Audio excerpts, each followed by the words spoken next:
नमस्कार। कभी इंग्लिश बोलते हुए ऐसा लगा है कि एक ही शब्द बार बार आ रहा है और बात थोड़ी अटपटी सी लग रही है? अरे, इसका सल्यूशन ना एक बहुत ही छोटे से शब्द में छिपा है, प्रोनाउंस।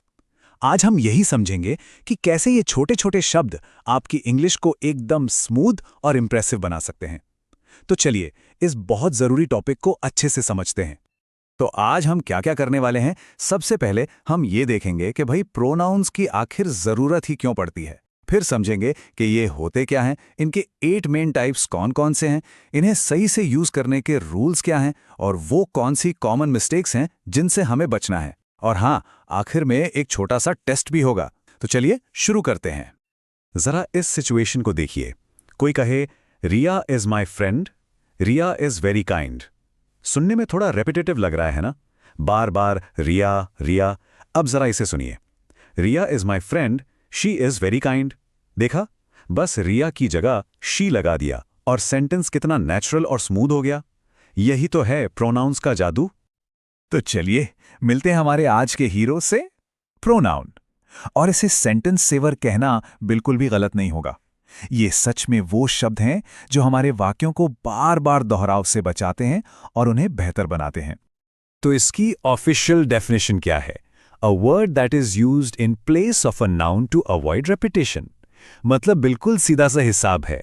प्रोनाउन एक ऐसा शब्द है जो नाउन यानी किसी नाम या संज्ञा की जगह पर इस्तेमाल होता है ताकि हमें उस नाम को बार बार दोहराना ना पड़े। अच्छा, पर इनकी इतनी जरूरत क्यों है? देखिए, इसके 3 बड़े कारण हैं। 1, ये नाउन्स को रिपीट होने से रोकते हैं। 2, ये वाक्यों को छोटा कर देते हैं। और 3, जो सबसे जरूरी है, ये भाषा में एक फ्लो ले आते हैं। The book is new, the book is mine से कहीं ज्यादा अच्छा लगता है the book is new, it is mine. कितना आसान और स्मूथ है ना? ठीक है, तो अब हम ये तो समझ गए कि प्रोनाउंस क्या है और क्यों जरूरी हैं। तो चलिए अब मिलते हैं इनकी 8 सदस्यों वाली स्पेशल टीम से। आपने ऐसे समझिए जैसे ये स्पेशलिस्ट्स की एक टीम है जहां हर मेंबर का अपना एक खास काम है। टीम के सबसे पहले और सबसे कॉमन सदस्य हैं पर्सनल प्रोनाउंस। ये वो शब्द हैं जिन्हें हम अपनी रोज की बातचीत में सबसे ज्यादा इस्तेमाल करते हैं। पर्सनल प्रोनाउंस लोगों या चीजों की जगह लेते हैं। अगर एक व्यक्ति की बात हो रही है तो हम I, you, he, she, it use करते हैं। और अगर एक से ज्यादा है तो वी या दे। जैसे ही इज प्लेइंग में ही किसी लड़के की जगह आया है, मान लीजिए रोहन। और दे आर स्टडिंग में दे शायद स्टूडेंट्स के लिए इस्तेमाल हुआ है। सिंपल। अगला टाइप है डेमोन्स्ट्रेटिव प्रोनाउंस। इनका नाम ही इनका काम बताता है, डेमोन्स्ट्रेट करना, मतलब किसी चीज की तरफ इशारा करना या उसे पॉइंट आउट करना। ये 4 शब्द याद रखने हैं, this, that, these, those. Logic बहुत आसान है। जो चीज पास में है उसके लिए दिस या दीज, और जो चीज दूर है उसके लिए दैट या दोज। जैसे दिस इज माई पेन, मतलब ये पेन मेरे पास है, और दोज आर योर शूज, मतलब वो जूते दूर रखे हैं। अब मिलते हैं उन प्रोनाउंस से जो सवाल पूछने के लिए ही बने हैं। ये हैं इंटेरोगेटिव प्रोनाउंस। ये हमारी बातचीत के जासूस हैं जो जानकारी निकालते हैं। तो ये भाषा के जासूस कौन हैं? ये हैं who, whom, whose, which, what। इनके बिना सवाल पूछना मुमकिन ही नहीं है। अगर किसी इंसान के बारे में जानना है तो हम पूछते हैं who is coming। अगर चीजों में से चुनना है तो हम पूछते हैं which is your bag। ये हमारी क्यूरियोसिटी के सबसे बड़े टूल्स हैं। टीम का अगला मेंबर है पोजेसिव प्रोनाउन। जैसा कि नाम से ही पता चल रहा है, ये पोजेशन यानी मालिकाना हक या ओनरशिप बताते हैं, मतलब कौन सी चीज किसकी है। ये वो शब्द हैं जो हक जताते हैं, जैसे माइन, मेरा, योर्स, तुम्हारा, हिज, हर्स, आर्स, हमारा, और देज, उनका।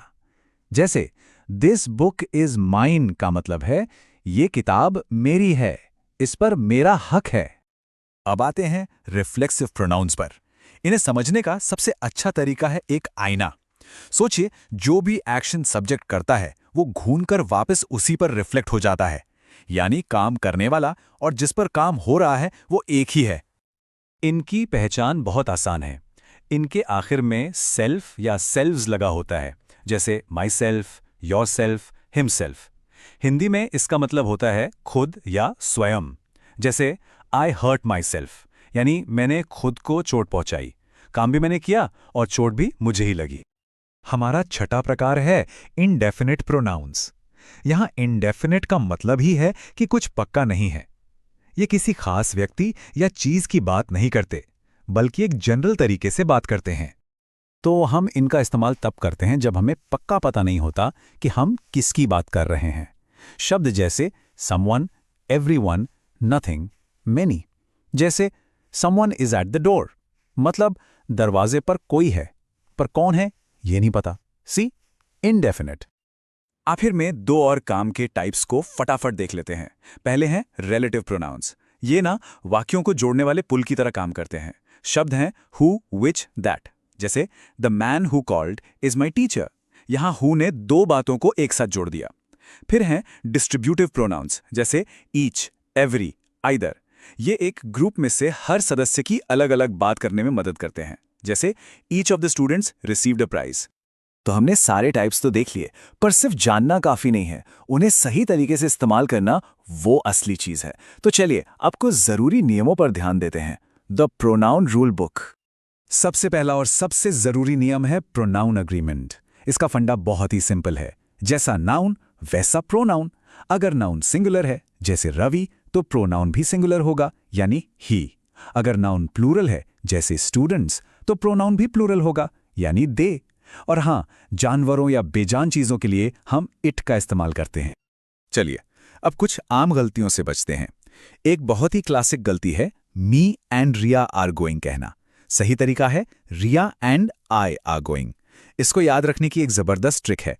दूसरे इंसान का नाम हटाकर सेंटेंस बोलकर देखिए। क्या मी एम गोइंग सही लगता है? नहीं ना। आप बोलेंगे आई एम गोइंग, तो बस जब कोई और साथ हो तब भी आई ही सही है। और हां, एवरीवन जैसे शब्द सिंगुलर माने जाते हैं, इसलिए उनके साथ हिज या हर लगता है, देयर नहीं। तो चलिए अब एक छोटा सा टेस्ट।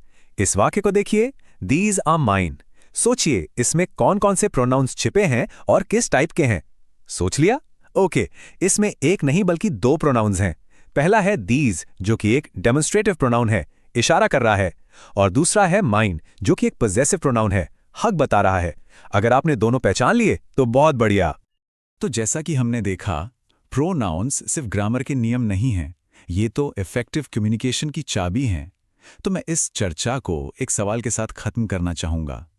प्रोनाउंस में महारत हासिल करना किसी के लिखने और बोलने के अंदाज को कैसे बेहतर बनाएगा? इस पर जरूर सोचिएगा, क्योंकि इसका जवाब आपकी इंग्लिश फ्लुएंसी को एक नए लेवल पर ले जा सकता है।